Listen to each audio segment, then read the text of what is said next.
உலகநாயகன் கமலஹாசனுடைய உள்மனதிலிருந்து தொட்டு எழுதப்பட்ட கவிதை இது. குளத்தடி மீன் கவிதை. குளத்தடி மீனது பேய்மழை கேட்டபோல் உளத்தடி நியாயம் கேட்பவன் நான். தலைபடும் காரியம் தவறென கூறிடும் மனக்குரல் கேட்பினும் கேளாதிருப்பவன். பிறன்மனை நோக்கையில் அகவிலக்கேற்றையில் குளத்தடி மீனது பேய்மழை கேட்டபோல் உளமொழி நடுவனாய் இருநதி கரையனாய் இருப்பவன் சுகிப்பவன் சகிப்பவன்.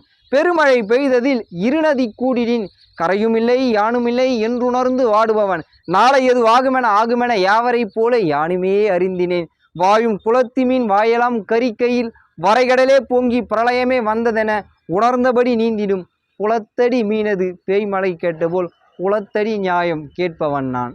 உலகநாயகன் கமலஹாசன். உலகநாயகன் கமலஹாசன் இந்த சொல்லுக்கு பொருள் என்னவா இருக்குன்னு நீங்க நினைக்கிறீங்க? இன்னைக்கு கலைத்துறையில சாதிச்சு உலகமே தூக்கி தலையில வச்சு கொண்டாடின்னு இருக்கேன் உலகநாயகன் கமலஹாசன். அவருக்கு வழங்கி இருக்கக்கூடிய பட்டம் அப்படின்னு மட்டும் நினைக்கிறீங்களா? அது மட்டும் கிடையாது.